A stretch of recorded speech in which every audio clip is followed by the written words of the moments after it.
Hello everyone, जय हिंद। तो इस सेशन में मैं आप लोगों को पूरी की पूरी complete modern history with the help of timeline एक स्टिपुलेटेड टाइम पीरियड के अंदर करवाने वाला हूं। तो ये आप लोग मतलब ये जनरली उन लोगों के लिए बहुत ज्यादा यूजफुल रहेगा जो कि फर्स्ट टाइम मतलब देख रहे होंगे, और जनरली जिनने पढ़ के रखा होगा और जो रिवाइज कर रहे होंगे। तो मैं ये रिकमेंड करूंगा कि अगर आपने कोर्स बुक पढ़ी है, आप इसको आराम से वॉल्यूम देना, ईयरफोन में लगाना और एक एक करके सारी चीजों को सुनना, क्योंकि मैं 1857 से लेके पूरे इंडिपेंडेंस तक टाइमलाइन के थ्रू मैं आपकी पूरी हिस्ट्री को कवर करने वाला हूँ। तो this is a very very high yield series. Okay, and ये मैं पहले बता दे रहा हूँ, ये आपके यूजफुल रहेगा for the examinations like UPSC civil services, CDS, CAPF, AFCAT, SSC, CGL जैसे एग्जामिनेशंस के it is going to be very very helpful.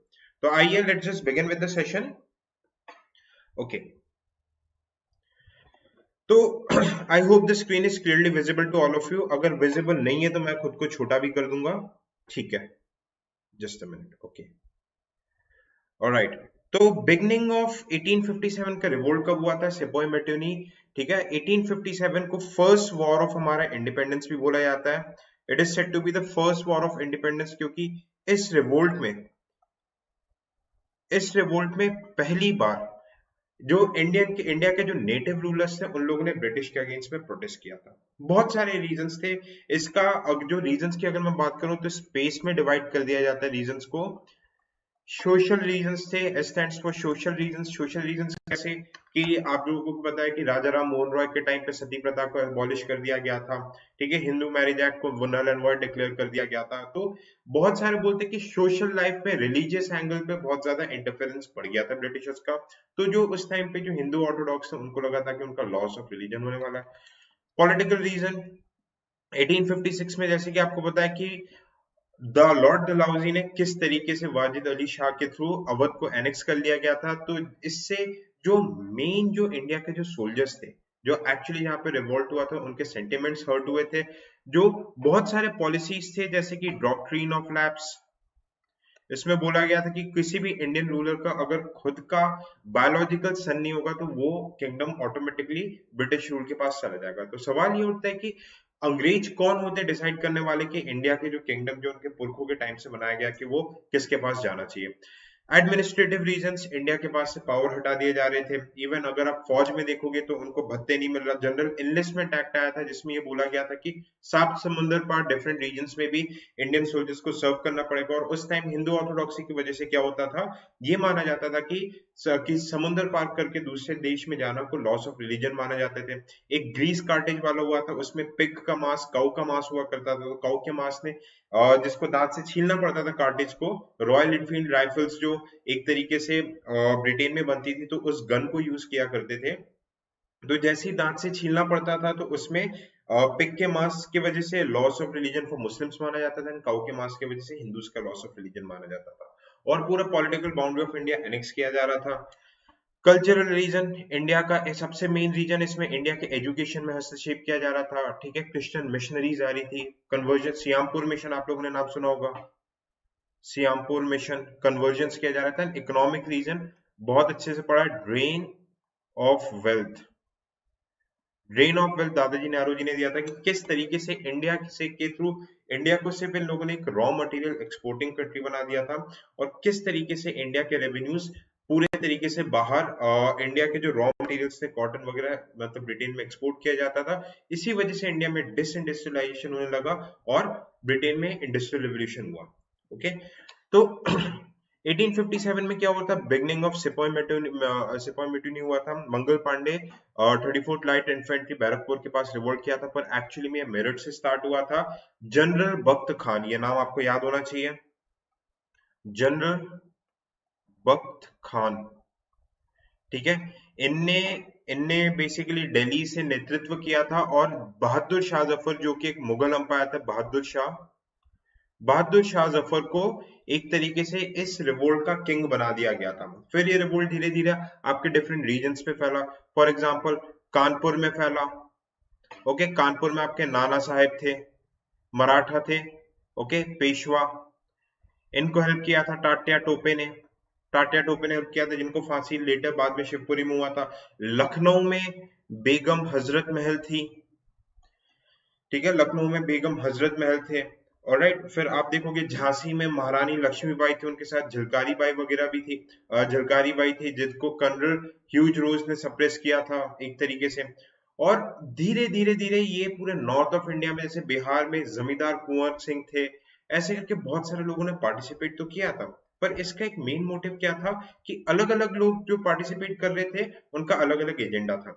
For example नाना साहब का था कि पूरा वापस से पेशवाइत वापस चाहिए।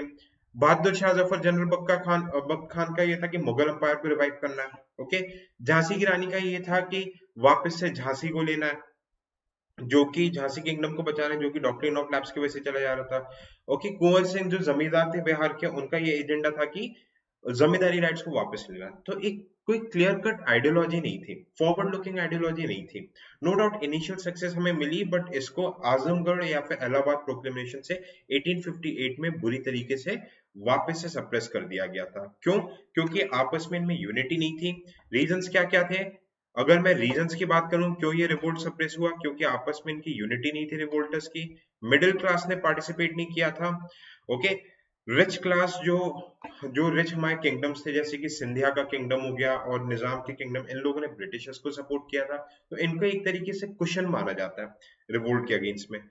रिच क्लास ने बहुत ज्यादा सपोर्ट किया था ब्रिटिशर्स को, और साथ ही साथ मिडिल क्लास के साथ साथ हमारे पास सुपीरियर टेक्नोलॉजी नहीं थी, आर्म्स नहीं थे, एम्यूनिशंस नहीं थे।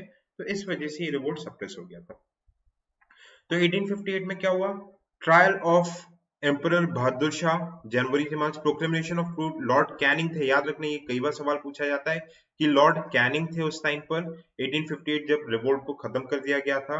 और एक एक्ट लाया गया था जिसको बुलाया था act of good government of India, या फिर 1858 गवर्नमेंट ऑफ इंडिया एक्ट। ठीक है, 1858 का गवर्नमेंट ऑफ इंडिया एक्ट आया था, उसमें सीधा क्लियर कट बोल दिया गया था कि इंडिया में एक्सपेंशन पॉलिसी को हम फॉलो नहीं करेंगे, और जो गवर्नर जनरल ऑफ इंडिया की जो पोस्ट थी उसको एबॉलिश करके नई पोस्ट बना दी गई थी वाइस रॉय और रॉय ऑफ इंडिया।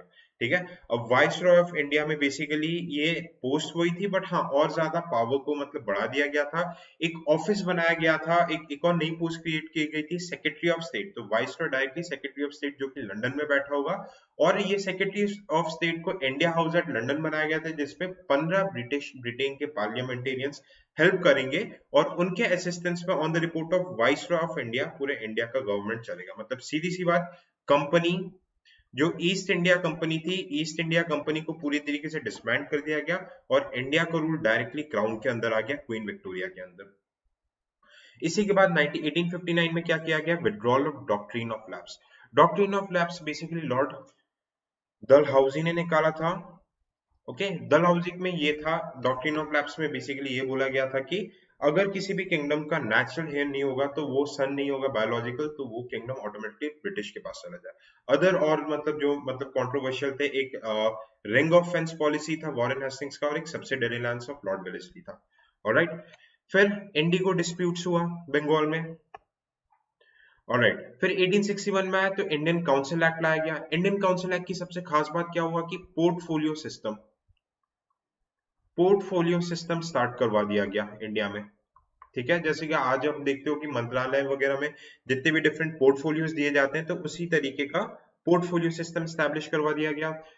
ऑलराइट, एक और चीज क्या हुआ कि गवर्नर जनरल को ऑर्डिनेंस मेकिंग पावर दे दी गई। ये सब आज भी आप पॉलिटी में ये सारी चीजें पढ़ते हैं। ठीक है, सिविल सर्विसेज एक्ट लाया गया, इंडियंस को भी इक्वल अपॉर्चुनिटीज दी जाने लगी। ऑलराइट, फेमाइन आया नॉर्थ वेस्ट इंडिया में, राजस्थान साइड में मतलब बहुत बुरी तरीके से फेमाइन आया, और हाई कोर्ट्स का भी स्टैब्लिशमेंट हुआ 1861 में। हाई कोर्ट का स्टैब्लिशमेंट हुआ बॉम्बे, मद्रास एंड कलकत्ता में हुआ, और CrPC code of criminal procedure लाया गया, जो कि आज भी इसके प्रोविजंस आज भी हमारे उस टाइम पे चल रहे हैं। फिर देखा जाए, ठीक है, ये सारी चीजें साइड बाय साइड होती गई। मेन फिर इवेंट हुआ था 1869 में, लॉर्ड मायो। लॉर्ड मायो इनको मर्डर कर दिया गया था, एक लौते गवर्नर जनरल थे जिनको अंडमान निकोबार में मर्डर कर दिया गया था। वाइस रॉय थे, इन्हीं के टाइम पे ट्राई किया गया था सेंसस। फर्स्ट अटेम्प्ट लिया गया था 1872 में सेंसस, हालांकि बाद में इसको फॉर्मल तरीके से नहीं हो पाया था, इंडियन से सपोर्ट नहीं किया था, तो सेंसस नहीं हो पाया था। And visit of Duke Edinburgh. Okay, फिर आप देख सकते हो कि नेक्स्ट इंपॉर्टेंट डेट क्या है? 1877 दिल्ली दरबार लगा। ठीक है, दिल्ली दरबार लगा 1 जनवरी में। इस टाइम पे लॉर्ड लिटन हुआ करते थे। ऑलराइट, लॉर्ड लिटन को सबसे ज्यादा कंट्रोवर्शियल माना जाता है क्योंकि इन्हें सिविल सर्विसेज की एज 18 से कम करके 19 कर दी थी। ओके, एग्जाम्स लंदन में हुआ करते थे। और फिर सबसे ज्यादा कंट्रोवर्शियल था इसका आर्म्स एक्ट को लेके, कि एक यूरोपियन को हथियार लेने के लिए लाइसेंस नहीं लेना पड़ेगा और इंडियंस के साथ वहीं पे भेदभाव किया जाएगा। सेकंड, वर्नाक्यूलर प्रेस एक्ट, मतलब अगर कोई भी इंडियन न्यूज़पेपर अगर सिडिशियस प्रोसे मतलब कोई भी अगर सिडिशियस राइटिंग वगैरह करेगा तो एक वारंट देके उनके न्यूज़पेपर को सीज किया जा सकता था। ओके, ये पावर डायरेक्ट डिस्ट्रिक्ट मजिस्ट्रेट के पास दे दी गई थी। ओके, तो दिल्ली दरबार लगाया गया था। तो यहाँ पे क्वीन विक्टोरिया को केसर हिंद का टाइटल दे दिया गया था, मतलब कि जितने भी प्रिंसली स्टेट्स थे वो सब किसके अधीन रहेंगे, वो क्वीन के अंडर काम करेंगे। तो इससे भारत के जितने भी प्रिंसली स्टेट्स, राजा महाराजा थे, ये भी बहुत ज्यादा नाराज हो गए थे इस डिसीजन से। 1880 में लॉर्ड लिटन ने रिजाइन कर दिया था और लॉर्ड रिपन, ठीक है, लॉर्ड रिपन ये इकलौते थोड़े मैं बोलूंगा ठीक गवर्नर जनरल थे। इनको father of local self government भी बोला जाता है।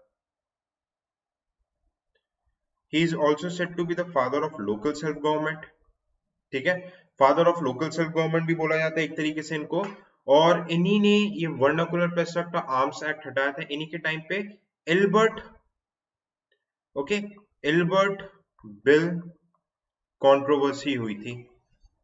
क्या है Albert bill controversy? Lord Ripon ने बोलता कि इंडियन जजेस भी यूरोपियंस को ट्रायल कर सकते हैं, उनको सजा दे सकते हैं, तो ऑब्वियसली यूरोपियंस को एक्सेप्टेबल नहीं रहेगा। अच्छा, बीच में एक और डेट था 1878 वर्नाकुलर प्रेस एक्ट और सेकंड अफगान वॉर, जिसके बारे में मैंने ऑलरेडी बात कर ली है। ओके, आई होप आप लोग को स्क्रीन दिख रही है। हाँ जी, स्क्रीन तो प्रॉपर्ली दिख रही है। Okay, repeal of vernacular press act by AC Hunter, ठीक है, इसको हटा दिया गया था। 1883 beginning of legislative establishment of local self government of India, Albert bill controversy, जिसके बारे में भी have already discussed. 1885 formation of Indian national Congress, ठीक है, इंडियन नेशनल कांग्रेस का फॉर्मेशन हुआ। ठीक है, ये किसका आइडिया था? बेसिकली एओ ह्यूम का आइडिया था। फर्स्ट प्रेसिडेंट कौन थे? W C Banerjee. ओके, और 72 लोगों ने बॉम्बे में पार्टिसिपेट किया था। इसमें बोला गया था कि सिर्फ और सिर्फ पॉलिटिकल मीटिंग्स के ऊपर ही डिस्कशन होगा, इसमें कोई रिलीजियस बात नहीं होगी। ठीक है, एक्चुअली इसको बाद में लाला लाजपत राय ने क्या बोला था? Safety wall theory. Lala Lajpat Rai called it as safety wall theory. Safety wall क्यों बोला था? क्योंकि ब्रिटिशर्स एक तरीके का क्वेश्चन बनाना चाहते थे कि कुछ भी अगर विद्रोह के आइडियाज अगर इंडियंस के बीच में चल रहे हो तो कांग्रेस के थ्रू उनको पता चल जाएगा, पर उन्हें क्या पता था कि यही कांग्रेस उन लोगों के लिए बाद में last nail in the coffin सिद्ध होगी। तो सेफ्टी वॉल थ्योरी, एक तरीके से इसको सेफ्टी वॉल थ्योरी बोला जाता है। इंडियन नेशनल कांग्रेस के फॉर्मेशन को लाला लाजपत राय ने और बहुत ज्यादा क्रिटिसाइज किया था। ओके, कौन से लॉ गवर्नर जनरल के टाइम पे बना थे, कौन से वाइस रॉय के टाइम पे? तो याद रखना लॉर्ड डफरिन। काफी बार state PCS and even UPSC CDS में भी ये चीज पूछी गई है। ठीक है, और फिर इसके बाद ये सब कंट्रोवर्सीज होती जा रही थी। 1892 इंडियन काउंसिल एक्ट पास किया गया था। इंडियन काउंसिल एक्ट में बोला गया था कि जो दो गवर्नर जनरल के दो काउंसिल होते थे, एक एग्जीक्यूटिव काउंसिल और एक लेजिस्लेटिव काउंसिल। तो इसमें लेजिस्लेटिव काउंसिल में इंडियंस का रिप्रेजेंटेशन बढ़ा देने की बात की गई थी। इसमें एक बहुत फेमस स्लोगन दिया गया था, no no no taxation without representation, मतलब इंडियंस और ज्यादा पावर की डिमांड करने लगे थे। ओके, अब यहाँ पे आप देख सकते हैं कि बाल गंगाधर तिलक के बारे में थोड़ी सी बात कर लेते हैं। ये चित्पावन ब्राह्मण फैमिली से बिलोंग करते थे, जनरली मैथ्स टीचर थे। इन लोगों ने सीजी अगरकर के साथ मिलकर डेक्कन एजुकेशन सोसाइटी का फॉर्मेशन किया था। ओके, ये बहुत ही एक्सट्रीमिस्ट लीडर माना जाते थे। इन्हीं ने 1893 में गणपति फेस्टिवल एंड महाराष्ट्र में शिवाजी फेस्टिवल शुरुआत की है। Very very important. ठीक है, इनके दो न्यूज़पेपर चलते थे, केशरी मराठी लैंग्वेज में, एक मराठा। मराठा आपका चलता था इंग्लिश लैंग्वेज में। तो बेसिकली क्या हुआ था, महाराष्ट्र में फेमाइन आया था, तो दो ब्रिटिश पुलिस ऑफिसर्स थे, रैंड एंड एमरेस्ट। रैंड एंड एमरेस्ट ने वहां पे टैक्स की माफी नहीं की थी, और उन्हीं को दो भाई लोग थे, चापेकर ब्रदर्स। चापेकर ब्रदर्स ने अत्याचारी ब्रिटिश के ऑफिसर्स का मर्डर कर दिया था। ठीक है, मार दिया, असैसिनेट कर दिया था। तो उस वजह से उनको जेल में रख दिया गया था। पर उनके इस एक्शन को बाल गंगाधर तिलक ने बहुत ज्यादा प्रेस किया था, बहुत ज्यादा सपोर्ट किया था कि इनने ब्रिटिश के ऑपरेसिव पॉलिसीज के अगेंस्ट में कैसे करके अपनी हाथ उठा मतलब हथियार उठाया। तो इनको 18 महीने की जेल हो गई थी। जैसे ये जेल से निकले थे तो उनको एक नया नाम मिल गया था। नया नाम क्या था? लोकमान्य तिलक। ठीक है, 18 मंथ्स का 1897 में इनको इम्प्रिजनमेंट हुआ था। ऑलराइट, 1895 में शिवाजी फेस्टिवल और डेक्कन सभा इन लोगों ने गोखले के साथ मिलकर एस्टैब्लिश किया था। अच्छा, कांग्रेस के दो डिविजन्स थे, एक मॉडरेट्स थे और एक थे एक्सट्रीमिस्ट। मॉडरेट्स का क्या एजेंडा हुआ करता था? मॉडरेट्स बहुत ही कॉन्स्टिट्यूशनल मेथड के थ्रू प्रोटेस्ट करना चाहते थे। उनको लगता था कि हमें ब्रिटिश क्राउन की तरफ लॉयल्टी देनी है और कॉन्स्टिट्यूशन के थ्रू इंडियन को बेसिकली क्या करना है, इंडिया का रिप्रेजेंटेशन बढ़ाना है। ऑलराइट, लेजिस्लेटिव काउंसिल में और हमें डोमिनियन स्टेटस चाहिए। पर एक्सट्रीमिस्ट क्या थे? लाल बाल पाल, लाला लाजपत राय, बाल गंगाधर तिलक, बिपिन चंद्र पाल और इनके गुरुदेव थे और बिंदु घोष। ये लोग चाहते थे कि ब्रिटिश राज को जड़ से हटाना और हमें पूर्ण स्वराज चाहिए। ब्रिटिशर्स जब तक नहीं हटेंगे, क्योंकि ये क्राउन लॉयल्टी के लायक नहीं है, ये इनकी सोच थी। तो आपस में कांग्रेस में दो डिवीजन लगा ही रहता था। ओके, तो ऐसे करके मॉडरेट्स और एक्सट्रीमिस्ट के बीच में कांग्रेस में थोड़ी बहुत टानाटानी होती रहती थी। ओके, 1905 में क्या किया था? उस टाइम पे लॉर्ड कर्जन हुआ करते थे। लॉर्ड कर्जन का ये था कि एक्चुअली में मेन जो ब्रिटिशर्स ने सबसे पहले खुद का सेटअप किया था वो था बंगाल। इन्हीं ने विक्टोरिया मेमोरियल बनाया था और इन्हीं ने एक आर्कियोलॉजिकल सर्वे ऑफ इंडिया भी बनाया था। यूनिवर्सिटी एक्ट भी इन्हीं के टाइम पे आया था। ठीक है, जितने भी फेमाइन कमीशन थे इन्हीं के टाइम थे। तो इनने सोचा कि नेशनल मूवमेंट को स्टॉप करने के लिए मैं पार्टीशन अनाउंस करता हूँ। तो जुलाई में लॉर्ड कर्जन ने पार्टीशन अनाउंस कर दिया था, जिसमें बंगाल को east Bengal and west Bengal के नाम पे बांटा जाना था। ईस्ट बंगाल जो आज के डेट में बांग्लादेश बन गया। ठीक है, अक्टूबर में पार्टीशन आ गया था और नवंबर में इन्हें नेशनल काउंसिल ऑफ एजुकेशन भी बनाया था। ऑलराइट, अब क्या किया गया, मतलब इनने ये चाल चली थी कि कर्जन ने बोल दिया था कि जो मुस्लिम मेंबर्स थे, मुस्लिम्स को बोल दिया था, जैसे कि नवाब मोहसिन उल मुल्क, नवाब आगा खान को बोल दिया था कि आप कांग्रेस को सपोर्ट मत करना, पार्टीशन हो जाने दो, हम आपको एक स्पेशल रिजर्वेशन देंगे लेजिस्लेटिव काउंसिल और लेजिस्लेटिव असेंबली में। तो इन्हीं की बात सुन के, लॉर्ड कर्जन की बात सुन के इंडियन मुस्लिम लीग बनाया गया ढाका में आगा खान के द्वारा। ठीक है, पर ये जो पार्टीशन हो गया था, लॉर्ड कर्जन ने बोला कि ये एडमिनिस्ट्रेटिव रीजंस की वजह से बोला गया कि बंगाल इतना बड़ा प्रोविंस है तो इसको हम मैनेज नहीं कर पाते। पर इसका एक्चुअल रीजन था कि जो यूनिटी बंगाल में हो रही थी हिंदू मुस्लिम्स के लिए, उसे तोड़ना है। तो इसी के अगेंस्ट में नेशनल कॉलेज में अरविंदो घोष ने, एक्सट्रीमिस्ट ने स्वदेशी एंड बॉयकॉट मूवमेंट स्टार्ट कर दिया था। ठीक है, स्वदेशी and boycott movement was started. स्वदेशी एंड बॉयकॉट मूवमेंट, इस मूवमेंट का क्या था कि सारी चीजें स्वदेशी करनी है। इकोनॉमिक डोमेन पे सबसे पहले हम ब्रिटिशर्स को नीचे फेंकेंगे। इकोनॉमिक डोमेन पे कैसे फेंक सकते हैं कि आप जो बाहर से इंपोर्टेड टेक्सटाइल आते हैं उसको बॉन फायर में बर्न करना शुरू कर दिया। नेशनल कॉलेज बनाया गया। ठीक है, इवन भारत माता एक सोसाइटी बनाएगी। ठीक है, भारत माता सोसाइटी बनाएगी। पेंट रविंद्रनाथ टैगोर, जो रविंद्रनाथ टैगोर के जो बड़े भाई थे, इनने पेंटिंग भी बनाई थी। ओके, इनने पेंटिंग भी बनाई थी भारत माता, जिसमें जो इंडिया का जो एंशियंट इंडिया था उनको वापस से जो लोगों में कॉन्फिडेंस लाने के लिए एंशियंट इंडिया की ग्लोरी, अशोका, समुद्रगुप्त, इनकी पेंटिंग बनाई जाने लगी। ठीक है, ओरिएंटल सोसाइटी ऑफ बंगाल बनाया गया, जिसमें स्टूडेंट्स, जो मेधावी स्टूडेंट्स, उनको स्कॉलरशिप दिया जाने लगा था। याद रखना, पहला बंदा जिससे स्कॉलरशिप मिला था उनका नाम था नंद लाल बोस। ठीक है, नंदलाल बोस, मतलब उनको दिया गया, प्लेज लिया गया था कि गंगा में जाके एक तरीके से आप डुबकी लगाइए और जब तक देश को आजाद नहीं करा देते तब तक हम स्वदेशी एंड बॉयकॉट मूवमेंट को आगे लेके जाएंगे। रविंद्रनाथ टैगोर ने रक्षाबंधन, जो आज हम सेलिब्रेट करते हैं, रक्षाबंधन सेलिब्रेट करना स्टार्ट करवा दिया ईस्ट एंड वेस्ट बंगाल के लोगों में, जिसकी वजह से यूनिटी बने। हर जगह वंदे मातरम गाया जाने लगा। रविंद्रनाथ टैगोर ने एक बहुत फेमस पोएम लिखी थी, अमर सोनार बांग्ला, जो कि बाद में बांग्लादेश का नेशनल सॉन्ग बना। ये सारे इवेंट्स होने लगे, नेशनल कॉलेज बनने लगा, लॉयर्स अपना प्रैक्टिस छोड़ने लगे, ये सारी चीजें होने लगी। बट यहाँ पे ये सारे काम कौन कर रहे थे? जो एक्सट्रीमिस्ट थे। ये सारे कारनामे किनके थे? एक्सट्रीमिस्ट थे। जो मॉडरेट्स थे उनको लगता था कि ठीक है, बंगाल के जो बंगाल का जो स्प्लिट हुआ उसको अपोज तो करना, पर ऐसा नहीं करना कि ब्रिटिशर्स के अगेंस्ट जाना। तो इसके वजह से जो मॉडरेट्स थे और एक्सट्रीमिस्ट थे उनके आपस में टकराहट होने लगी। ओके, टकराहट होने लगी, और टकराहट हमें देखी सूरत स्प्लिट के टाइम पे। सूरत स्प्लिट हो गया उस टाइम पे। कांग्रेस के प्रेसिडेंट थे अंबिका, एक मिनट,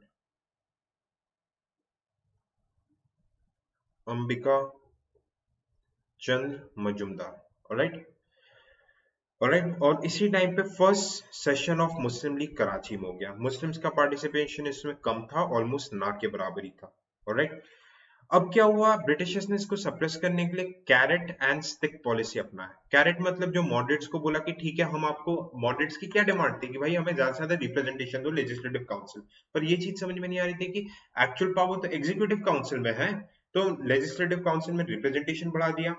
ओके, और स्टिक पॉलिसी किस लिए थी, एक्सट्रीमिस्ट के लिए। इनको जोर से मार पीट के जेल में बैठा दिया, अरविंदो घोष को पौंडीचेरी में एग्जाइल कर दिया, बाल गंगाधर तिलक को 6 साल के लिए मंडले जेल में भेज दिया गया। ठीक है, लाला लाजपत राय को भी कन्फाइन कर दिया, बिपिन चंद्रपाल को भी कन्फाइन कर दिया। तो इस वजह से क्या हो गया, जैसे एक्सट्रीमिस्ट एंड मॉडरेट्स टूटे, हमारा नेशनल मूवमेंट और ज्यादा वीक होने लगा। और मॉडरेट्स को खुश करने के लिए मिंटो मॉर्ली रिफॉर्म, ये सेक्रेटरी ऑफ स्टेट थे Morley, and Lord Minto was the viceroy of India. Reform लाया गया जहां पे इन लोगों ने कम्युनल इलेक्ट्रोड की शुरुआत कर दी। मुस्लिम्स को मुस्लिम्स को सेपरेट इलेक्ट्रोड दे दिया। ठीक है, इंडियंस को, और इंडियंस को थोड़ा खुश भी करना था, इंडियंस को गवर्नर जनरल का जो एग्जीक्यूटिव काउंसिल था वहां पे मेंबरशिप दे, मतलब वहां पे मेंबरशिप दे दी। ठीक है, सत्येंद्रनाथ टैगोर को, सॉरी, इट्स एसपी सिन्हा। ठीक है, एसपी सिन्हा को दे दिया गया इसमें। He was the first civil servant and he became the first member. एक बार इस नाम क्रॉस चेक कर लेना, एसपी सिन्हा थे, मोस्ट प्रोबेबली ये 90% यही है। ओके, और इंडियंस को भी एक तरीके से बहुत ज्यादा ल्यूक्रेटिव ऑफर दिए जाने लगा। मेन काम क्या था कि इनको खतरा था एक्सट्रीमिस्ट से, तो एक्सट्रीमिस्ट को इन लोगों ने चुप करवा दिया। फिर हम आगे देखिए कि 1911 में, अब बंगाल में क्या हो गया, 1905 के बाद बहुत सारी समिति बन गई, जैसे अनुशीलन समिति ढाका हो गई। ठीक है, बहुत सारे युगांतर आश्रम बन गए। तो इसके वजह से क्या हुआ, रेवोल्यूशनरी टेररिज्म शुरू हो गया। जैसे जो भी ब्रिटिश, मतलब जैसे आप लोगों ने नाम सुना होगा खुदीराम बोस, और भी जैसे बहुत सारे, जैसे सुभाष चंद्र बोस की यहाँ से एंट्री हो जाती है। ठीक है, तो जितने भी उग्र स्वभाव के बंगाली वगैरह थे, इन लोगों ने क्या किया, ब्रिटिश के बड़े बड़े ऑफिसर्स को पे अटैक करना शुरू कर दिया। तो इस वजह से 1911 में दिल्ली दरबार बैठाया गया, कलकत्ता से कैपिटल दिल्ली शिफ्ट कर दी गई, और पार्टीशन को क्या कर दिया गया, बोला कि नहीं भैया, पार्टीशन को हम कैंसिल करके ईस्ट एंड वेस्ट बंगाल को वापस से यूनाइट कर दिया गया। पर लोगों में इतना डिफरेंसेस आ गया था कि वो वापस यूनिटी का कोई मतलब रह नहीं गया था। ओके,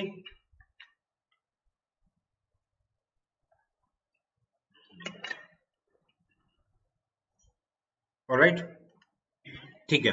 फिर 1912 में दिसंबर में हम देखते हैं कि लॉर्ड हार्डिंग पे बॉम्ब फेंका गया था।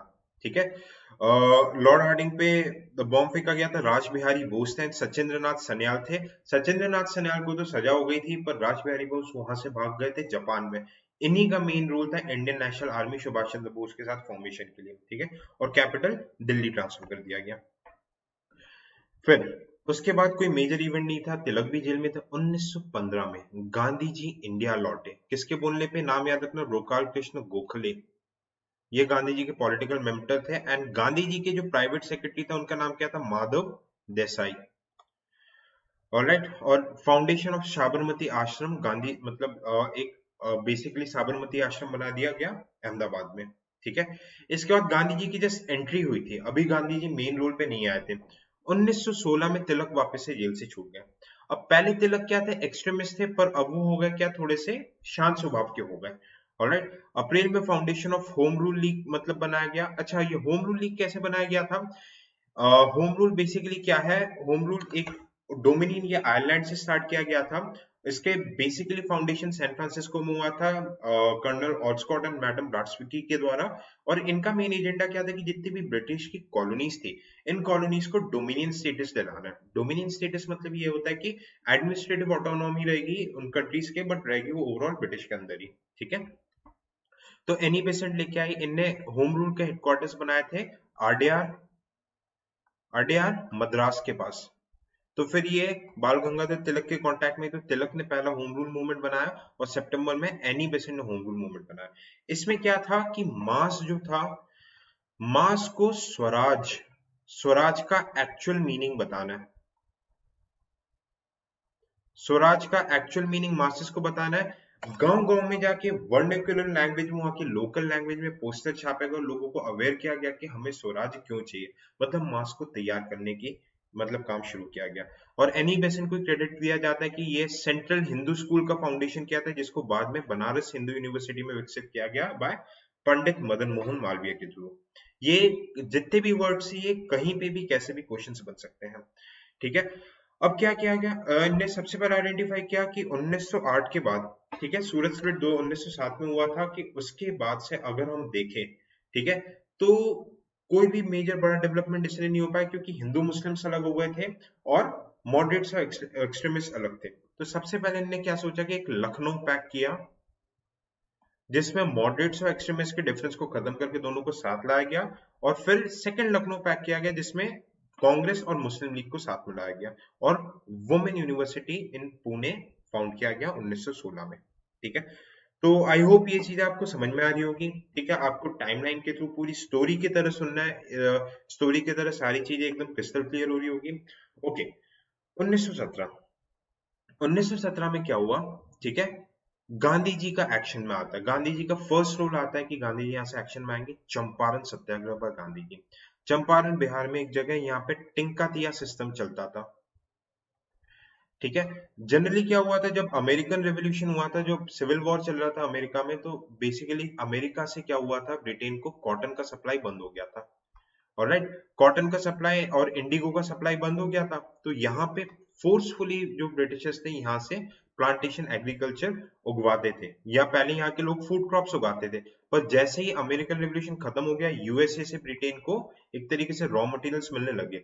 अब यहाँ के फार्मर्स ने इंडिगो, और इंडिगो तो उगा लिया, बेसिकली ये कॉटन ही इंडिगो ही था, ठीक है, इंडिगो उगा लिया। पर इंडिगो की अंग्रेजी सरकार ने डिमांड ही खत्म कर दी। तो इंडिगो उगा के क्या करोगे अगर जब तक ये बिकेगा नहीं, तो फार्मर्स को लॉस होने लगा। तो फार्मर्स इसका क्या करने लगे कि भाई डिमांड करने लगे कि हमें बोनस दे दो, 50% डिमांड करने लगे। गांधी जी ने 35% का बोला, और गांधी जी ने फर्स्ट यहाँ पे सिविल डिसोबीडियंस मूवमेंट किया था, और पहली बार इंडिया में गांधी जी का यहाँ पे सत्याग्रह देखा गया। गांधी जी का पहला सत्याग्रह देखा गया, तो 35% फिर डिमांड दे दी गई। यहाँ पे गांधी जी के साथ राजेंद्र प्रसाद, ब्रज किशोर, ठीक है, ब्रज किशोर, नंद किशोर, इस तरीके के सारे लीडर्स थे। ऑलराइट, तो गांधी जी, यहाँ से गांधी जी की पॉपुलैरिटी बहुत ज्यादा बढ़ गई। ओके, एंड ड्यू टू सत्याग्रह, सत्याग्रह क्या रहता है, एक पीसफुल मूवमेंट रहता है कि विदाउट वायलेंस आप अंग्रेजी सरकार पे प्रेशर डालो अपनी मांगे पूरी करवाने के लिए। ओके, फिर 20 अगस्त में क्या हुआ, Congress and Muslim League drop the programme of passive resistance, formation of Rowlatt committee. Okay, Rowlatt committee बनाई दी गई। फिर इसके बाद देखो गांधी जी अब मेन मतलब उसमें आने जाने लगे, पर एनी बेसेंट को होम रूल लीग 1917 में बंद कर दिया देना पड़ा। क्यों, ऐसा क्यों हुआ, क्योंकि देखो होम रूल मूवमेंट ने नो डाउट 1.5 से 2 साल बहुत काम किया, पर ये बेसिकली लोगों के माइंड में क्या था होम रूल मूवमेंट का, कि ये एक बाहर की ऑर्गेनाइजेशन है। सपोर्ट मिला तिलक वाले को सपोर्ट मिला, पर एनी बेसेंट को बहुत ज्यादा सपोर्ट नहीं मिला था। तिलक पे एक जर्नलिस्ट थे, Valentine, Valentine Chirol. Valentine Chirol ने तिलक को एक टैग दे दिया कि फादर ऑफ इंडियन अनरेस्ट। तो तिलक इन पे केस करने के लिए लंदन चले गए। तो ये जो मूवमेंट था, होम रूल मूवमेंट, ये बहुत ज्यादा वीक होती गई, और एनी बेसेंट को उठा के जेल पे डाल दिया गया। अब एनी बेसेंट को उठा के जेल पे डाल दिया गया, तो कांग्रेस में बहुत ज्यादा प्रोटेस्ट हुआ। इवन जी सुब्रमण्यम अय्यर, मोहम्मद अली जिन्ना, इन लोगों ने कई, मतलब मोहम्मद अली जिन्ना इसके बॉम्बे के विंग को लीड कर रहे थे, जी सुब्रमण्यम अय्यर ने रेजिग्नेशन भी दे दिया था। ओके, अपने नाइटहुड का टाइटल भी वापस कर दिया था। तो इस प्रेशर में एनी बेसेंट को रिलीज किया गया था। एंड 1917 कांग्रेस के कैलकाटा सेशन में Annie Besant become the first female president. हालांकि वो आयरिश लेडी थी, बट पहली फीमेल प्रेसिडेंट बनी एनी बेसेंट। और ये प्रॉमिस भी कर दिया गया था कि ठीक है, हम आपको होम रूल एक तरीके से ग्रांट कर देंगे। तो एनी बेसेंट भी शांत हो गई थी काफी। आगे देखते हैं, ठीक है। फिर 1919 फरवरी में foundation of Satyagraha Sabha by against the Rowlatt act. एक जो बहुत ही डेंजरस एक्ट पास किया गया था, Rowlatt act. Okay, Rowlatt act क्या था कि विदाउट एनी एक तरीके से जो हमारे कॉन्स्टिट्यूशन में रहता है ना प्रिवेंटिव डिटेंशन, इसको ब्लैक एक्ट भी बोला जाता है, कि without any prior trial, without any warrant किसी को भी 2 साल के लिए डिटेन किया जा सकता था। तो ये तो एक तरीके से आर्टिकल 21 राइट टू लाइफ को सस्पेंड कर रहा था ना। तो इसी के अगेंस्ट में गांधी जी ने एक सत्याग्रह सभा बनाया कि भाई हम ये रॉल अटैक को बहुत ज्यादा क्या करेंगे, हम रॉल अटैक को प्रोटेस्ट करेंगे। ठीक है। जलियांवाला 13 अप्रैल याद रखना, रॉल अटैक में जलियांवाला मैसेकर हुआ था। ठीक है। जलियांवाला बाग अमृतसर में एक जगह है, यहाँ पे बैसाखी के फेस्टिवल को सेलिब्रेट करने के लिए, और तेज बहादुर सप्रो एंड सैफुद्दीन किचलू बहुत प्रोमिनेंट लीडर्स थे पंजाब के, उनको अरेस्ट कर लिया गया था। तो उनके प्रोटेस्ट में एंड बैसाखी मेला के फेस्टिवल के सेलिब्रेशन के लिए यहाँ पे बच्चे इकट्ठा हुए थे, पर जनरल डायर थे यहाँ पे, वो आए थे और उन्होंने विदाउट प्रायर वार्निंग दे के पूरे के पूरे क्राउड पे एक तरीके से गोलीबारी चलाई थी, जिसमें बहुत बूढ़े बच्चे, बहुत सारे लोगों की डेथ हो गई थी। इसी के बाद गांधी जी ने कैसरे हिंद, रविंद्रनाथ टैगोर ने नाइटहुड का टाइटल भी वापस कर दिया था। ओके। और यहीं पे एक मतलब बालक बच गया था ऊपर जो सबको पानी पिला रहा था, जिसने बाद में जनरल डायर को असैसिनेट किया था, उनका नाम था सरदार उधम सिंह, जिनके नाम पे एक मूवी भी आई थी। इसके बाद मार्शल लॉ लगा दिया गया पंजाब में। ठीक है। फिर हंटर कमीशन बैठाया गया कि ताकि जनरल डायर को सजा दी जाए। हंटर कमीशन में ये तो माना गया कि जनरल डायर ने गलत किया था, पर जनरल डायर को कोई सजा नहीं हुई, उनको लंदन ट्रांसफर कर दिया गया, उनको रिटायर कर दिया गया विद 50% ऑफ आर्मी पेंशन। ठीक है। इसको व्हाइट वॉशिंग बिल भी बोलते हैं, जहां पे अंग्रेजी सरकार अपने ऑफिसर्स को बचा लेती है। ठीक है। इसके बाद ये इतनी सारी गलत चीजें हो रही थी। इसके बाद क्या किया गया, गांधी जी को सत्याग्रह तो करना ही था। हाँ, साथ ही साथ एक और बहुत बड़ा वर्ल्ड में इवेंट हो रहा था कि 1918 में ओटोमन अंपायर टूट गया था। ओटोमन अंपायर टर्की में हुआ करता था। एंड इस्लामिक वर्ल्ड के जो स्पिरिचुअल लीडर थे खलीफा, उनकी पोस्ट एबॉलिश कर दिया गई थी। मतलब मुस्लिम वर्ल्ड के इनको सबसे बड़ा लीडर माना जाता था। क्यों? क्योंकि फर्स्ट वर्ल्ड वॉर खत्म हो चुका था एंड ओटोमन टर्की पूरी तरीके से चकनाचूर हो चुका था। तो खलीफा की पोजीशन को बचाने के लिए इंडिया में भी मुस्लिम लोग प्रोटेस्ट करने लगे। मोहम्मद अली एंड शौकत अली, नाम याद रखना। और foundation of all India Khilafat committee हुई। ठीक है। इनका मेन काम एक्चुअली लखनऊ से होता था। गांधी जी ने मौका देखा कि ये सही मौका है हिंदू और मुस्लिम्स को साथ लाने का। अब यहाँ पे अंग्रेजी सरकार ने प्रॉमिस किया था कि मॉडरेट्स को हम खुश करेंगे, है ना। याद है जिस पीछे पड़ा था कि मॉडरेट्स को कैसे करके खुश करना है। तो यहाँ पे 1919 गवर्नमेंट ऑफ इंडिया एक्ट लाया गया, जिसको मॉन्टेग्यू किम्सफोर्ड रिफॉर्म भी बोलते हैं। और यहाँ पे कंट्रोवर्शियल मतलब एक पॉलिसी है डायरकी में 2 लिस्ट बनाए गए, एक ट्रांसफर्ड लिस्ट और एक reserve list. Reserve list governor general के पास रखा, defence, foreign affairs, finance, main चीज इनके पास रखी। और ट्रांसफर्ड लिस्ट इन लोगों ने लेजिस्लेटिव काउंसिल के हाथ में दिया, जिसमें सिर्फ इंडियंस को वोटिंग राइट्स और जितने भी बेकार काम के सब्जेक्ट्स नहीं थे वो इंडियंस को दे दिया। तो ये इंडियंस को एक बहुत बुरी तरीके से बेवकूफ बना दिया गया, और कम्युनल इलेक्टोरेट को और ज्यादा एक्सपैंड करके सिक्स क्रिश्चियंस को भी और ज्यादा दिया जाने लगा। ठीक है। तो इन सारे रीजंस के चलते गांधी जी ने सोचा कि एक मास सत्याग्रह हमें करना ही पड़ेगा। ठीक है। अब गांधी जी ने मतलब जो मोहम्मद अली शौकत अली से बात की, तो मोहम्मद अली शौकत अली ने बोला कि ठीक है, ऑल इंडिया खिलाफत कमेटी के गांधी जी को लीडर बना दिया गया। ठीक है। नेशनल लिबरेशन फेडरेशन भी मतलब बना दिया गया, और पूरी तैयारी कर दी थी कि अब हम नॉन कॉपरेशन मूवमेंट को लॉन्च करने वाले हैं। 1920 जून में नॉन कॉपरेशन मूवमेंट को प्रपोज किया गया इन इलाहाबाद, और 1 अगस्त, डेट याद रखना, 1 अगस्त 1920 को नॉन कॉपरेशन मूवमेंट को लॉन्च कर दिया गया। सेम इसमें क्या होगा, नॉन कॉपरेशन मूवमेंट पे किस तरीके से हम ब्रिटिश राज के फॉरेन गुड्स को हम बॉयकॉट करेंगे, फॉरेन यूनिवर्सिटीज, गवर्नमेंट जो फॉरेन के जॉब्स होंगे, ठीक है, गवर्नमेंट लॉस को सबको हम बॉयकॉट करेंगे, पर हाँ लॉ नहीं तोड़ेंगे, पर हम इनके साथ कॉपरेट भी नहीं करेंगे। ठीक है। सत्याग्रह, एक मास सत्याग्रह लॉन्च किया गया। ठीक है। फिर दिसंबर में क्या हुआ, approval and ratification of policy on non violent non cooperation by Nagpur session. Nagpur session of Congress में बोल दिया गया। ठीक है। इनके हेड थे वी राघवाचार्य। इसमें ये बोल दिया गया कि ठीक है, non cooperation movement non violent movement होगा। ठीक है। नॉन वायलेंट मूवमेंट हुआ और इसको हम लॉन्च करेंगे। और इसी बीच में all India trade union Congress की फर्स्ट मीटिंग भी हुई, जिसको लाला लाजपत राय ने फॉर्म किया था इंडस्ट्रियलिस्ट के जो भी इंडिया के जो इंडस्ट्रियलिस्ट थे उनके इंटरेस्ट को सिक्योर करने के लिए। ठीक है। और 1920 में Aligarh Muslim University okay, Sir Syed Ahmed Khan, Sir Syed Ahmed Khan ने और अलीगढ़ मुस्लिम यूनिवर्सिटी का भी फाउंडेशन किया 1921. Okay, 1921, the inauguration of new constitution according to Government of India Act of 1919. ठीक है, नया कॉन्स्टिट्यूशन का इनॉग्रेशन किया गया. Gandhi ji decided to embark mass civil disobedience at Bardoli. ठीक है, बारडोली से गांधी जी ने बोला कि 1 साल का अल्टीमेटम दिया ब्रिटिशर्स को, कि बोला कि आप हमें पूरी तरीके से स्वराज दीजिए, नहीं तो बारडोली से हम फुल मतलब सिविल डिसोबीडियंस मूवमेंट लॉन्च करेंगे और आपको पूर्ण स्वराज देना ही पड़ेगा. जुलाई में क्या हुआ, passing of resolution by All India Khilafat Committee prohibit Muslim to serve in British army. Clear cut All India Khilafat Committee ने बोल दिया था मुस्लिम से कि आपको ब्रिटिश इंडिया आर्मी में नौकरी करने की जरूरत नहीं था. साथ ही साथ मोपेला रेबिलियन भी हुआ. मोपेला कहाँ पे, केरला. ठीक है, केरला. केरला में बेसिकली ये मूवमेंट इसलिए हुआ था क्योंकि बहुत ज्यादा टैक्स रेवेन्यू बढ़ गया था, तो जो हिंदू जमींदार से उन लोगों ने क्या किया था, वो टैक्स जो रेवेन्यू था उसका पूरा बर्डन मुस्लिम मोपला करके कमेटी थी, वीविंग कमेटी थी, उनके ऊपर टैक्स बर्डन डाल दिया गया था. तो उन लोगों ने हिंदू जमींदार के अगेंस्ट में प्रोटेस्ट करना शुरू कर दिया था.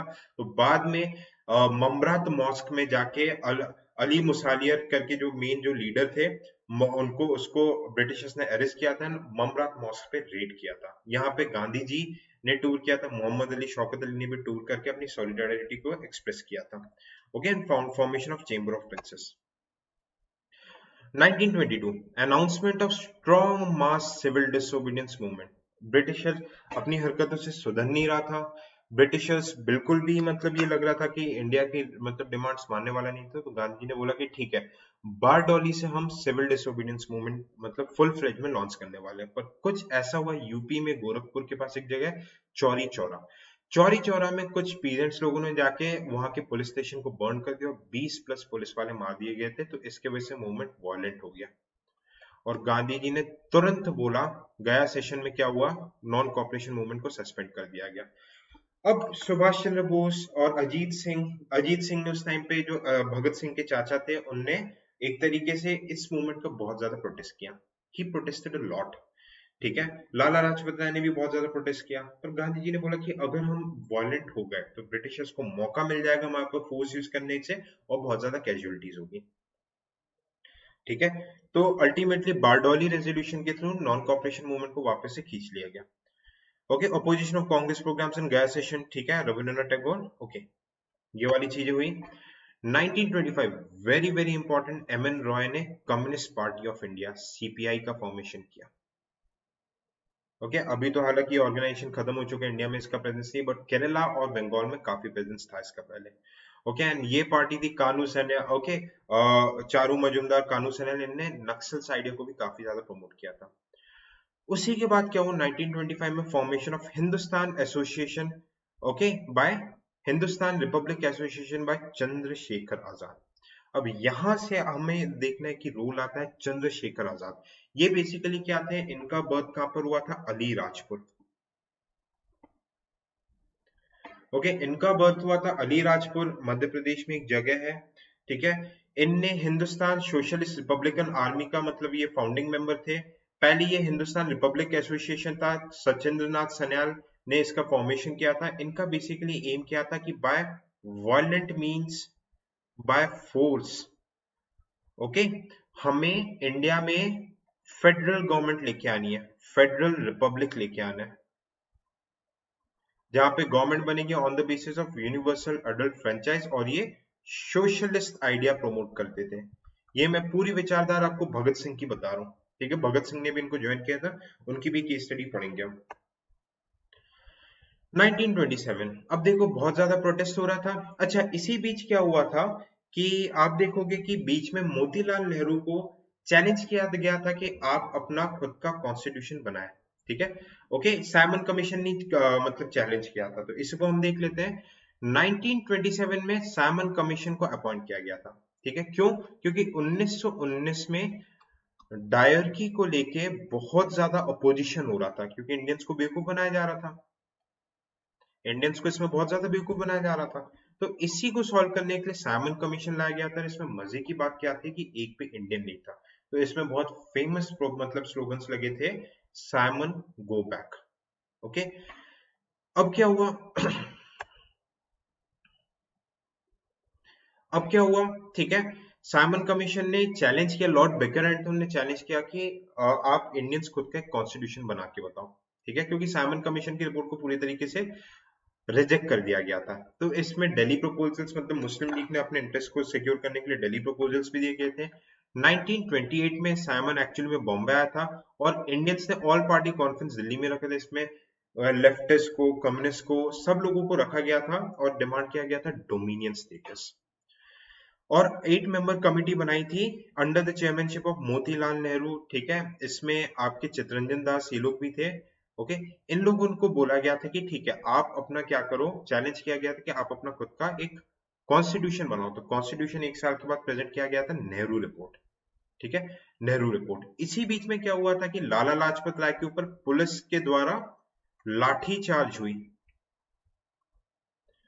पुलिस के द्वारा लाठीचार्ज हुए, लाला लाजपत राय की डेथ होगी। क्यों? क्योंकि लाला लाजपत राय साइमन कमीशन का अपोजिशन कर रहे थे। तो इसी का बदला लेने के लिए भगत सिंह, चंद्रशेखर आजाद, बट्टू दत्त, राजगुरु, सुखदेव, इन लोगों ने जेम्स सॉन्डर्स को असैसिनेट कर दिया था। याद रखना, ठीक है, मूवी में जो भगत सिंह वाली मूवी है उसमें बहुत डिटेल में बताया गया है। ऑलराइट, तो नेहरू रिपोर्ट दी गई। ऑलराइट, नेहरू रिपोर्ट दी गई, ठीक है। अब नेहरू रिपोर्ट को क्या किया था, बेसिकली रिजेक्ट कर दिया गया। जवाहरलाल नेहरू ने रिजेक्ट कर दिया, क्यों? क्योंकि जवाहरलाल नेहरू ने बोला कि हमें पूर्ण स्वराज, कंप्लीट इंडिपेंडेंस चाहिए। मुस्लिम लीग ने भी रिजेक्ट कर दिया गया क्योंकि इसमें मुस्लिम्स के इंटरेस्ट को सिक्योर करने की बात नहीं की गई थी। तो इसी के ऑपोजिशन में 14 पॉइंट डिमांड मोहम्मद अली जिन्ना ने रखा दिल्ली में, ठीक है, कि इन 14 पॉइंट डिमांड में से मुस्लिम्स को 1/3 रिजर्वेशन दो, ठीक है, फेडरल चीज हो, मुस्लिम्स जहां भी माइनॉरिटी में रहेगा रिजर्वेशन दिया जाएगा, सेपरेट इलेक्टोरेट दिया जाए। तो ये ऑब्वियसली मोतीलाल नेहरू को एक्सेप्टेबल नहीं थी। इसी के बाद अप्रैल में क्या हुआ, ठीक है, सेंट्रल लेजिस्लेटिव असेंबली में भगत सिंह और बट्टू केशवर दत्त ने बॉम्ब फेंका था। अब थोड़ा सा मैं आप लोगों को भगत सिंह के बारे में बता देता हूँ। भगत सिंह का बर्थ मतलब बेसिकली लाहौर में हुआ था। इनने एंग्लो वैदिक कॉलेज से अपने एजुकेशन लिया था और नेशनल कॉलेज जो कि लाला लाजपत राय ने बनाया था, वहां से इन्होंने अपनी ग्रेजुएशन की थी।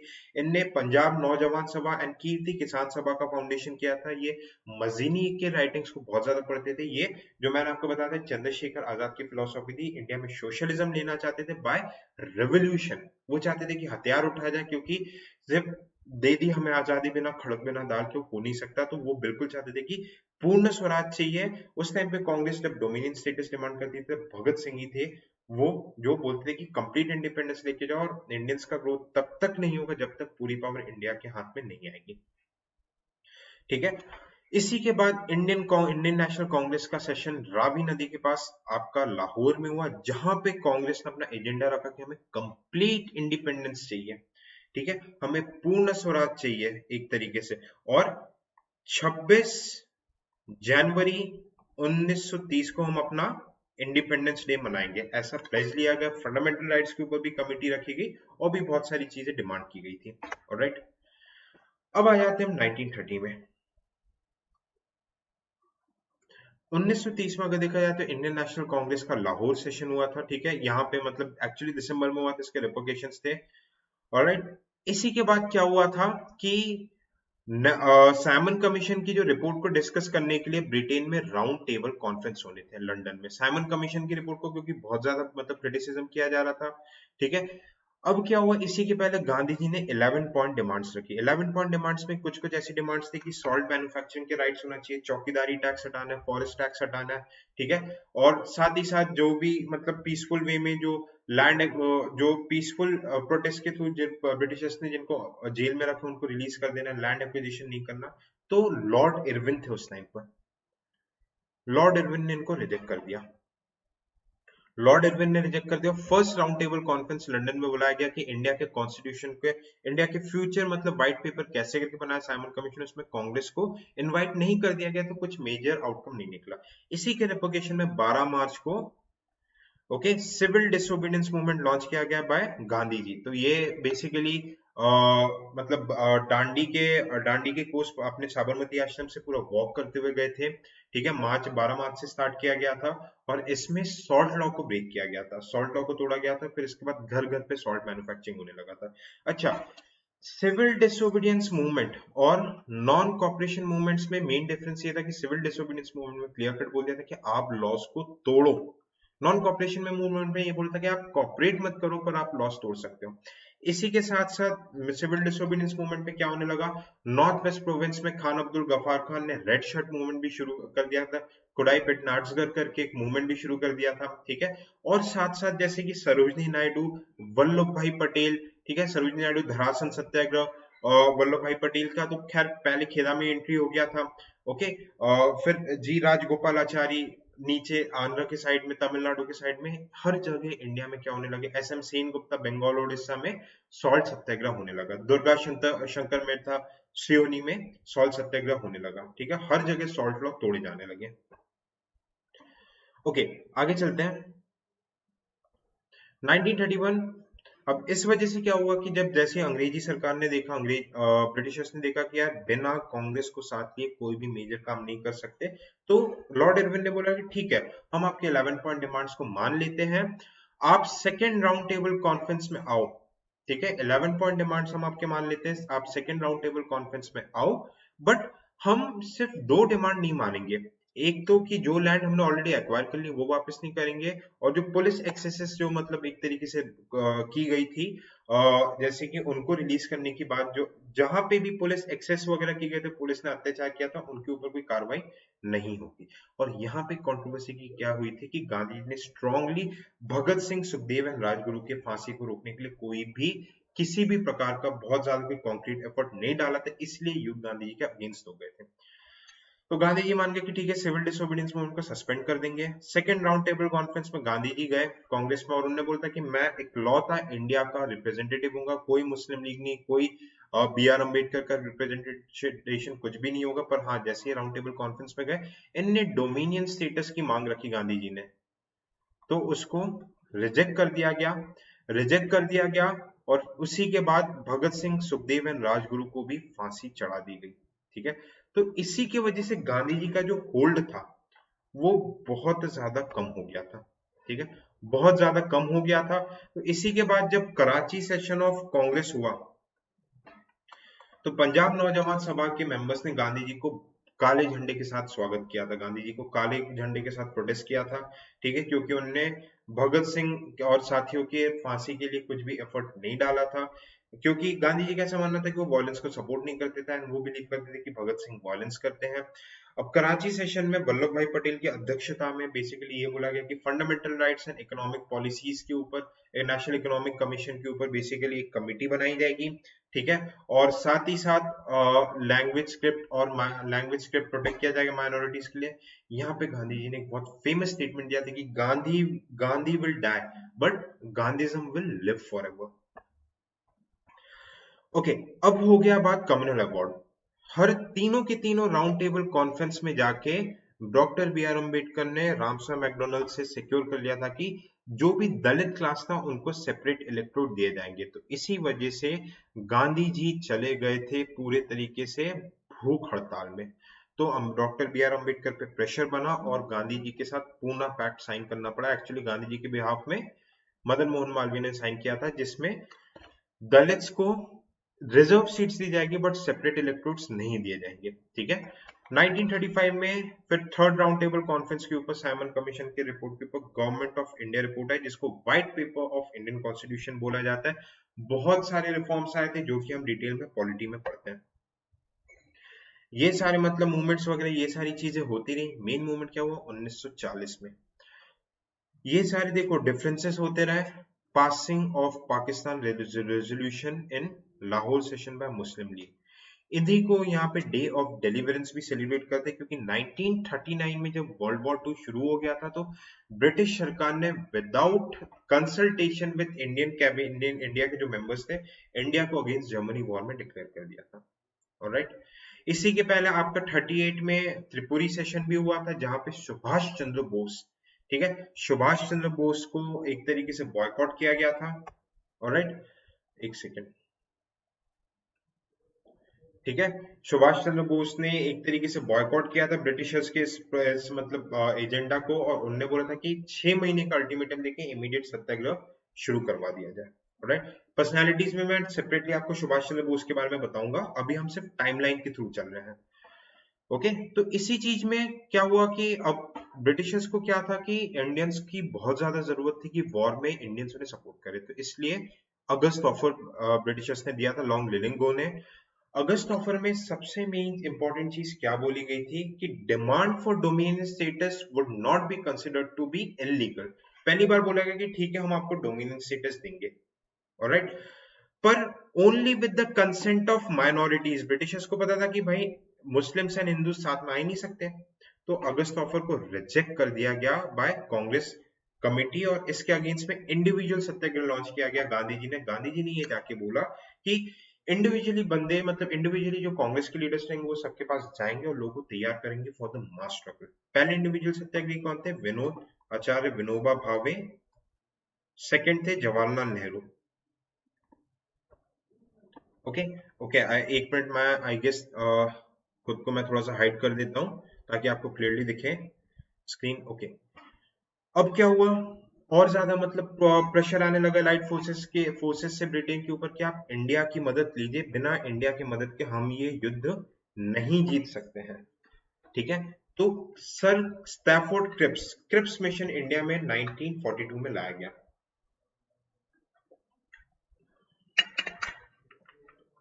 क्रिप्स मिशन लाया गया। क्रिप्स मिशन ने बोला कि ठीक है हम एक अलग से कमेटी बनाएंगे। कमेटी क्या करेगी, एक तरीके से कॉन्स्टिट्यूशन मेकिंग बॉडी होगी। ठीक है। पूरे मुस्लिम्स को राइट्स दिए जाएंगे, और जब तक कि मुस्लिम्स को 1/3 पूरा मतलब रिजर्वेशन वगैरह पूरी दी जाएगी, और जब तक कि मुस्लिम लीग इसमें एग्री नहीं करती हम आगे नहीं बढ़ेंगे। तो गांधी जी ने इसको बोला था, ये काफी बार आपके सिविल सर्विसेज एंड सीडीएस में आ चुका है कि पोस्ट डेटेड चेक। ऑलराइट। तो मौलाना अब्दुल कलाम के मतलब प्रेसिडेंटशिप में क्रिप्स मिशन के ड्राफ्ट को रिजेक्ट कर दिया गया। ठीक है। फिर इसके बाद लगा कि कांग्रेस को लगा कि यार अंग्रेज तो मानने वाले हैं नहीं, तो अब हम लॉन्च करेंगे क्विट इंडिया मोशन। वालिका टैंक 1942 में लॉन्च किया गया। ठीक है। Quit India resolution on India committee Bombay से लॉन्च किया गया। इसमें स्लोगन दिया गया डू और डाई। डू डू और डाई बोला गया, करो और मरो, और बोला कि कंप्लीट रेवोल्यूशन, सारे क्लासेस इसमें एक तरीके से रिवोल्ट करेंगे। हालांकि ये जैसी मतलब ये मूवमेंट लॉन्च हुआ था, जो बड़े बड़े लीडर्स थे उनको एक तरीके से पूरे तरीके से ब्रिटिशर्स ने डिटेन कर लिया, तो ये एक तरीके से लीडरलेस मूवमेंट भी माना जाता है। हर जगह पैरेलल गवर्नमेंट बनने लगी थी। ठीक है। जैसे जामलुक में बन गई थी मिदनापुर जामलुक सरकार, नानी पाटिल सतारा। ठीक है। कम्युनिस्ट मतलब मूवमेंट भी बहुत ज्यादा राइज हो गया था। ओके। 12 अगस्त को क्या हुआ, Cripps left India on the failure of mission. Cripps चला गया और क्विट इंडिया मूवमेंट स्टार्ट हो गया। अब साथ ही साथ क्या हुआ कि यहाँ पे जब 1938 में त्रिपुरी सेशन में सुभाष चंद्र बोस ने कांग्रेस के प्रेसिडेंटशिप से रिजाइन कर दिया था, तब जाके उन्होंने एक फॉरवर्ड ब्लॉक बनाया था।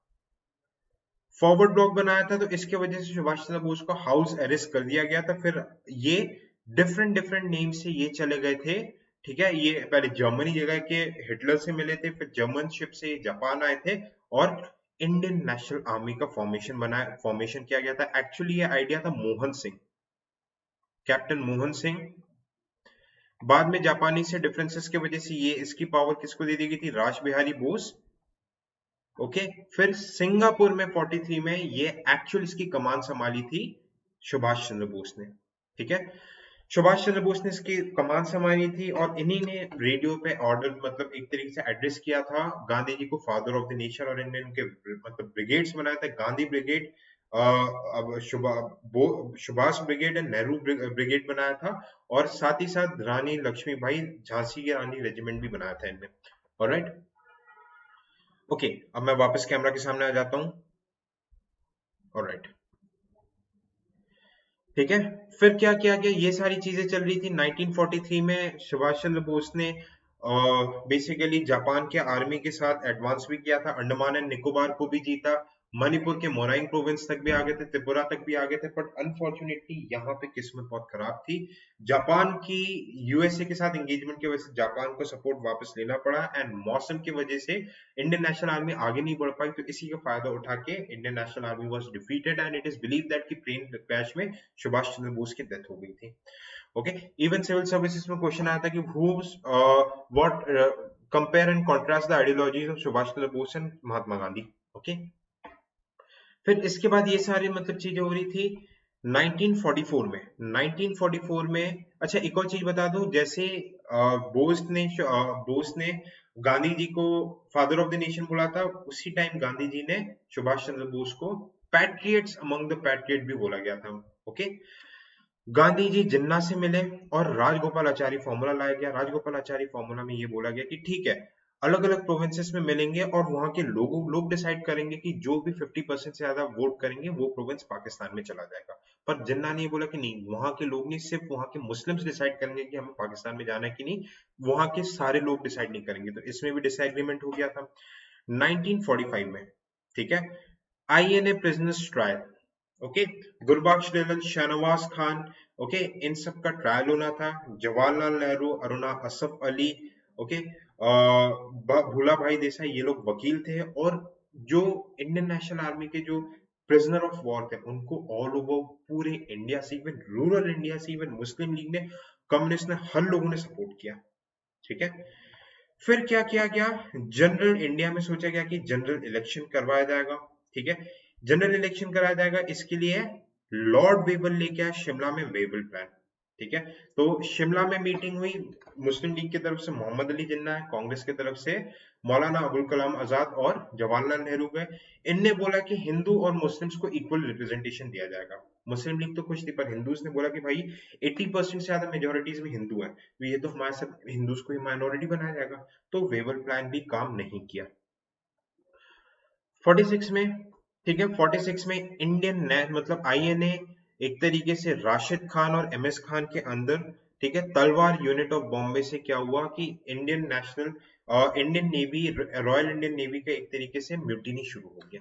म्यूटिनी क्यों शुरू हो गया? क्योंकि British naval officers Indian naval officers के साथ डिस्क्रिमिनेशन करते थे। ठीक है, उनको प्रॉपर फूड, उनको प्रॉपर रैंक्स नहीं देते थे। साथ ही साथ इंडियन सोल्जर्स का साउथ ईस्ट एशिया में बहुत ज्यादा एक्सप्लॉयटेशन हो रहा था, और पूरा इंडिपेंडेंस लीग मतलब स्ट्रगल भी चल रहा था। तो ये ऐसा स्ट्रगल था, this prove to be the last nail in the coffin of Britishers. आखिरी में ब्रिटिशर्स ने हमारे सोल्जर्स, इंडियन नेवी के सोल्जर्स के सामने हाथ डाल दिए कि बाद में जिन्ना एंड सरदार वल्लभ भाई पटेल ने जाके नेगोशिएट किया और इनको समझाया कि आप सरेंडर कीजिए, हम कंबाइंड वे में इंडिपेंडेंस हमें मिलेगा। नहीं तो ब्रिटिशर्स इनको नहीं समझा पा रहे थे, और ब्रिटिशर्स को लग गया कि अब आर्म फोर्सेस हमारे प्रति लॉयल नहीं रही, तो ये सही टाइम आ गया कि अब हमें इंडिया को छोड़ देना चाहिए। तो इसीलिए इन लोगों ने कैबिनेट मिशन भेजा। नए प्राइम मिनिस्टर आ चुके थे, लेबर पार्टी, ठीक है, प्राइम मिनिस्टर एटली ने कैबिनेट मिशन भेजा। कैबिनेट मिशन ने बोला कि कॉन्स्टिट्यूएंट असेंबली बनाई जाएगी, ठीक है, जिसमें 386 सीट्स होंगे, ब्रिटिश इंडिया के प्रोविंस होंगे और प्रिंसली स्टेट्स होंगे। ब्रिटिश इंडिया के इनडायरेक्ट इलेक्शन के थ्रू आएंगे और प्रिंसली स्टेट्स के नॉमिनेशन के थ्रू आएंगे, जिसमें कांग्रेस अप्रोक्सीमेटली 206 सीट्स जीती थी, मुस्लिम लीग 75 सीट्स जीती थी और इंडिपेंडेंट 15 सीट्स आए थे। तो इसके थ्रू बेसिकली क्या किया गया था कि इनको बोला गया कि आप सब बैठ के एक सेपरेट कॉन्स्टिट्यूशन बनाओ। पाकिस्तान की डिमांड को खारिज कर दिया गया था, तो कैबिनेट मिशन को भी मुस्लिम लीग ने खारिज कर दिया था। ठीक है, और बाद में इनने कैबिनेट मिशन ने बोला था कि 3 प्रोविंस होंगे, A, B and C. A, B generally Muslim majority होंगे, और सी सबसे बड़ा होगा, ये यूनिफाइड इंडिया के एक तरीके से, ठीक है, यूनिफाइड इंडिया का पूरा पाथवे बनाता है, क्योंकि ब्रिटिशर्स भी चाहते थे कि इंडिया यूनिफाइड रहे ताकि डिफेंस इंडिया का स्ट्रांग रहे। ऑलराइट, जुलाई में क्या किया गया, इलेक्शन टू कॉन्स्टिट्यूएंट असेंबली हुआ as per the cabinet mission plan. बिल्कुल कॉन्स्टिट्यूएंट असेंबली बनी। ठीक है, फर्स्ट प्रेसिडेंट राजेंद्र प्रसाद को इलेक्ट कर दिया गया, और सचिंद्र नाथ सिन्हा को भी, मतलब सबसे पहले सबसे एल्डेस्ट मेंबर थे इसके। ऑलराइट, जी बी मालवनकर हमारे पहले स्पीकर बने थे, जो इसको इलेक्ट किया गया था। इसी के देखे देखी पाकिस्तान ने 16 अगस्त को डायरेक्ट एक्शन डे मतलब डिक्लेयर किया, बोला कि भाई हम बिना पाकिस्तान के कुछ भी नहीं मानेंगे। ठीक है, और फिर इंटरिम गवर्नमेंट बनाई गई। ठीक है, इंटरिम गवर्नमेंट बनाई गई। फिर 1947 20 में डिक्लेरेशन बोला गया कि भाई जून 1948 के पहले पहले हम इंडिया को इंडिपेंडेंस दे, एनी हाउ हम इंडिया को इंडिपेंडेंस देंगे ही देंगे। ठीक है, माउंटबेटन को वाइसरॉय बनाया गया, माउंटबेटन प्लान बनाया गया, एक रेडक्लिफ बॉर्डर कमीशन बनाई गई, ठीक है।